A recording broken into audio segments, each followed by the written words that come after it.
So welcome back to another episode, and a couple of weeks ago I realized that the show was 9 years old, that 9 years has passed since I started on YouTube, and I was just kind of blown away by it. I was like, holy crap, it's 9 years, and next year's 10 years, and the thing is, I just want to talk about a little bit of the journey, and a little bit about what's been going on with me. I'm going to address a bunch of things like the Lords of Thunder podcast, all that kind of stuff, because everybody's been asking me about a lot of things. So it's so fun to think that 9 years ago, I was heavily influenced by the Angry Video Game Nerd, but just kind of like enthused by what he was doing, not to copy him, but to do something totally different. And that was just to do a sit-down show talking about video games that I loved and things that I really enjoyed.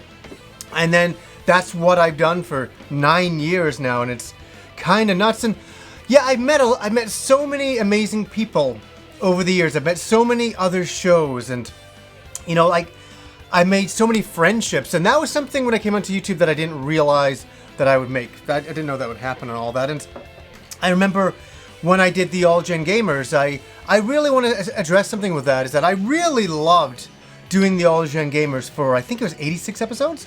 That I did it with Pete Dorr, Games31, and Jason Heine. Loved it. And you know, one of the regrets I always had was leaving the All Gen Gamers. But at the time, and I don't think I ever addressed this in a video, I don't know if I ever did, is that I was working full time. I was doing a weekly podcast. I was doing a weekly YouTube show, and I was working on a movie, you know, for the show. I was completely stressing out, and I had to let something go, and the podcast unfortunately had to go. And I always regret how I left the podcast. That was one of the things that I always regretted, because I kind of I did it live as we were doing the podcast itself. I didn't tell them prior to, and that was my big folly. I shouldn't have done that. I should have said, hey guys, like I'm leaving ahead of time so everybody was prepped. But I was also part of the idea that it should be kind of a real conversation, and the audience should hear it as well, so everybody would hear my meaning, which, you know, I think everybody could relate to. It wasn't some ridiculous thing. I wasn't leaving because I didn't like the podcast. I was leaving because I had too much going on in there, and then I kind of just announced Metal Jesus was going to be taking my place, and I think the way I did everything was really unusual. I think the podcast worked out really well, but that's one thing that I always kind of regret to do with the All Gen Gamers. And so I ended that podcast, and I didn't do a podcast for a while, and then me and Alpha decided to do a podcast, and we got, I don't even know how many episodes, I think it was like 13 and all that, and everybody's been asking me for so long, what's going on with the Lords of Thunder podcast? Well, the thing is me and Alpha are really good friends still. We still talk all the time. We're really cool. It's just that we couldn't line up to do the podcast. Alpha just kind of like, he was just kind of doing his own thing. And even he said, you know, he takes full responsibility for it. And it's nothing that I blame him for. I'm not mad at him, and nobody else should be mad at him in any regard. He was just taking a break from everything. And that's kind of the interesting thing about all of this stuff, is that, you know, we do all of these projects, these podcasts and these shows and all that to entertain people, hopefully.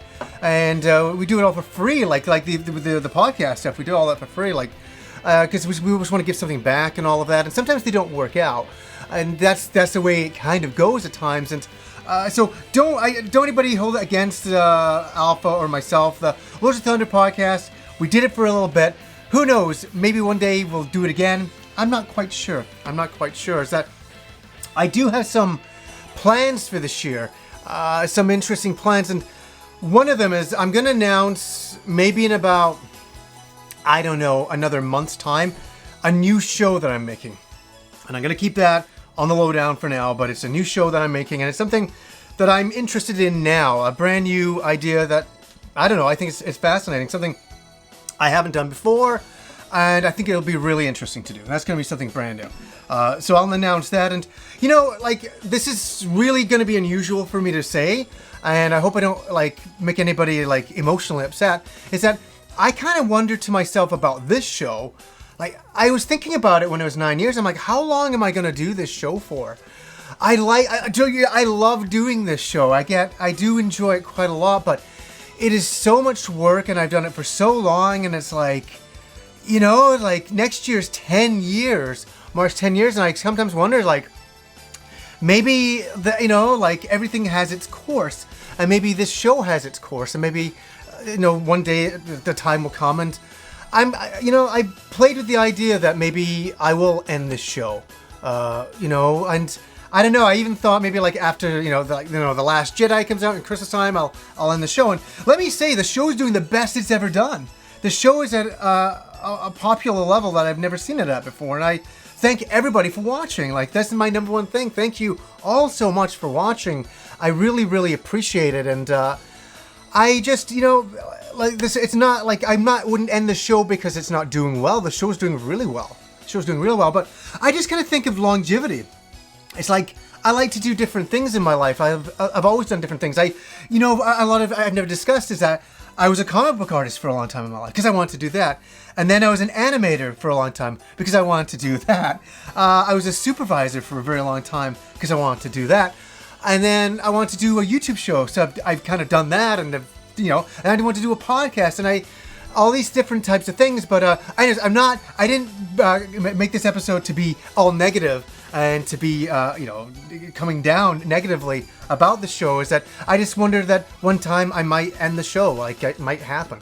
It might happen because, like, everything is, has its course in life, as I say, and I've done this for so long. I mean, next year's 10 years. To do something for 10 years is a very, very long time, and but like, if you guys enjoy the show, definitely support the show on Patreon. I didn't make the video to talk about Patreon. I try never to talk about that. I made one video a couple of years ago, and that was good. But if you like the show, support the show on Patreon. That's a great way to do it. But I do it for you guys. I've always done it because I enjoy talking about video games. It's a huge passion of mine, and it's one that I've really liked sharing with you guys. And I've always loved all of the feedback and all of the comments, and I do read everything as much as I can. You'd be surprised. I'm always reading the comments, and then there'll be somebody who'll always write, yeah, he never reads the comment, and I just read that comment. I always read the comment, and I cannot reply to everything. It's impossible. Do you know how crazy it's become now? I check on a video, and in like the first, sometimes 6 hours, there's 1,000 comments. I mean, it just... I always have said that the best place for a YouTube show is around 5,000 subscribers, because you can get back to everybody and you can communicate with everybody and all of that. That's a really good level to be at on YouTube. It's really unusual when you get past that, and then past 150,000 subscribers, like the show's past now. Like, it enters a whole other realm that's quite impossible. It's quite crazy. And I want to thank a bunch of people. I want to thank Rob for being on the show. I want to thank Kim for being on the show, my friend Andrew, all the guests who've ever been on the show. I mean, the show's been about my life and about my friends at times, and I've really always appreciated everybody coming on, and having Andrew on. And another person I want to thank too is Retro Gamer 3. I know, a guy I never mentioned too much. He's a very old YouTube friend, and we have a lot of fun back and forth. And he's helped out in the show's history, capturing me footage for like really unusual Saturn games and some emulation in the past when I couldn't capture things. I can now. But Ed captured me a lot of old footage, and I was always really thankful for him. And check out RetroGamer3.com. He does a lot of his own games and a lot of his own remasters of games, and he changed them. It's like games like Xanadu. He did his own take on and completely redid the game, got new music, and it's really cool. So RetroGamer3.com, check that out. And I just want to thank you guys for all of the support over the years. I mean, a show is a nothing without its audience.